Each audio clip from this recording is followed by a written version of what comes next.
Bonjour à tous, bienvenue sur le premier épisode de cette chaîne. On va discuter bande dessinée et comics pour demain vous donner l'envie de vous mettre à la bande dessinée ou encore d'agrandir votre collection.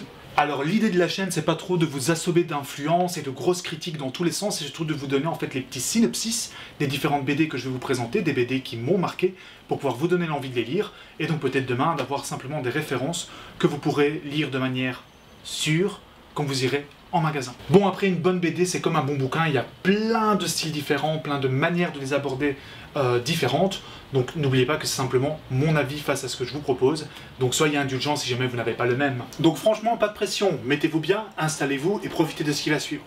On va donc essayer de faire des vidéos courtes, dynamiques, qui vous présenteront l'essentiel des informations que j'ai à vous donner par rapport aux bandes dessinées, et peut-être que plus tard, il y aura des vidéos un petit peu plus longues, où on présentera l'œuvre complète de différents auteurs, mais ça, c'est pas pour tout de suite. Pour ce premier volet, j'ai décidé de vous parler d'une BD sortie fin mai 2018, mais il y a un intérêt parce que le tome 2 va sortir à l'automne 2020. Si vous êtes un fan des popcorn movies, des films d'action des années 80, et encore plus des films de Tarantino, cette BD, elle est faite pour vous. Sortie donc fin mai 2018 chez Glénat, je vous présente...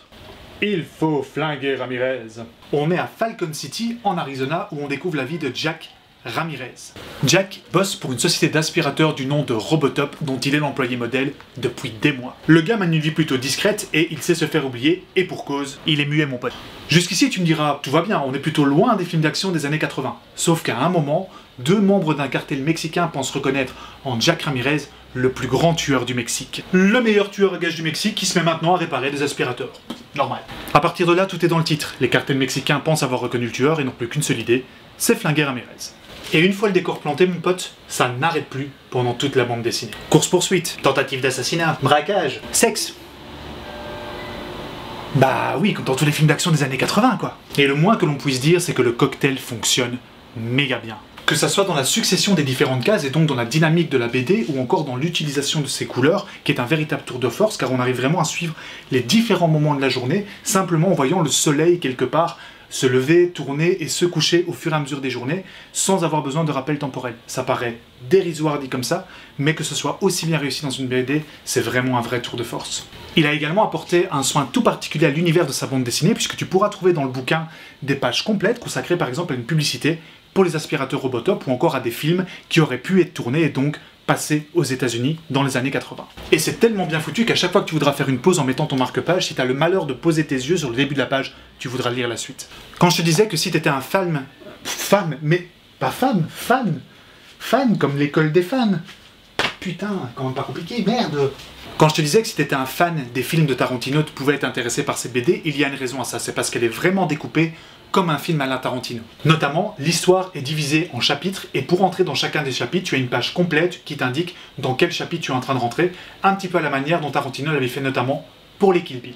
Waouh, un petit mot sur l'auteur quand même. L'auteur qui est à l'origine de cette bande dessinée tant au niveau du scénario que des couleurs que du dessin, c'est le Lyonnais Nicolas Petrimo. Il a notamment bossé dans l'industrie du jeu vidéo et aussi participé aux couleurs et aux dessins de certaines autres BD, mais donc Il faut flinguer Ramirez, c'est son premier bébé perso.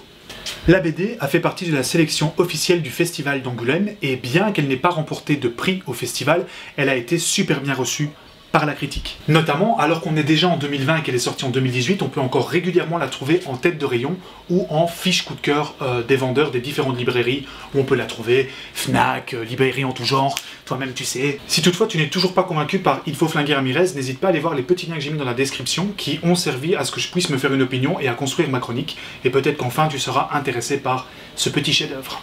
Voilà, c'est déjà tout pour cette première vidéo. On va se retrouver dans 15 jours pour un autre univers où cette fois-ci on ira plus dans le médiéval fantastique. Si ça t'a plu, tu n'hésites pas, tu mets un petit like, tu lâches un petit commentaire et bien évidemment tu actives la cloche pour les notifications. Tu connais la routine, tout ça. Merci beaucoup d'avoir regardé cette vidéo. On se retrouve dans 15 jours. En attendant, n'arrêtez surtout pas de lire. Salut!